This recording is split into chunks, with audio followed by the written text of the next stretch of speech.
ఈ ఏడాది సంక్రాంతికి వచ్చిన విక్టరీ వెంకటేష్ సినిమా తన కెరియర్ కి కావాల్సినంత క్రేజ్ తో పాటు మైలేజ్ కూడా తీసుకొచ్చింది.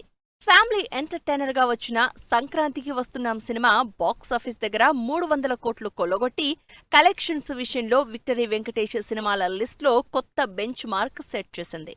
అదిరిపోయే హిట్, దిమ్మ తిరిగే కలెక్షన్స్ సాధించిన వెంకీ మామ ఇక ముందు కూడా ఇదే ఫామ్ కంటిన్యూ చేయాలని డిసైడ్ అయ్యారు. అందుకే మరోసారి అనిల్ రావిపూడి డైరెక్షన్లో చిరు సినిమాలో గెస్ట్ గా అలరించేందుకు రెడీ అవుతున్నారు. చిరు అనిల్ సినిమాలో గెస్ట్ క్యారెక్టర్లో ఎంటర్టైన్ చేసేందుకు రెడీ అయిన విక్టరీ వెంకటేష్ తన నెక్స్ట్ ప్రాజెక్ట్ గా డైరెక్టర్ త్రివిక్రమ్ సినిమాని లైన్లో పెట్టారు. చాలా కాలంగా అనుకుంటున్న వెంకీ త్రివిక్రమ్ ప్రాజెక్ట్ ఎట్టకేలకు కన్ఫర్మ్ కావడంతో హ్యాపీగా ఫీలవుతున్నారు వెంకీ అభిమానులు.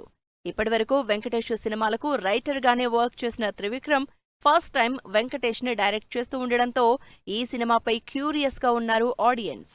ప్రజెంట్ సూపర్ ఫాస్ట్ గా ప్రీ ప్రొడక్షన్ జరుపుకుంటున్న వెంకీ త్రివిక్రమ్ ప్రాజెక్ట్ ఆగస్టులో సెట్స్ మీదకు వెళ్లనుంది. ఈ రెండు సినిమాలతో పాటు విక్టరీ వెంకటేష్ లైనప్ లో మరో ఇంట్రెస్టింగ్ ప్రాజెక్ట్ కూడా ఉంది. అది దృశ్యం 3 సినిమా.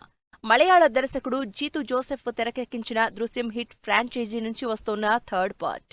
ఈ సినిమాని తెలుగులో జీతు జోసెఫ్ డైరెక్ట్ చేస్తున్నట్లు తెలుస్తోంది. ఓవైపు త్రివిక్రమ్తో సినిమా చేస్తూనే దృశ్యం 3 సినిమాని ప్యారలల్ గా చేసే ప్లాన్లో ఉన్నారట వెంకటేష్. ఇలా సంక్రాంతికి వస్తున్న బ్లాక్ బస్టర్ జోష్తో ఫుల్ స్పీడ్ చూపిస్తున్నారు వెంకీ మామ.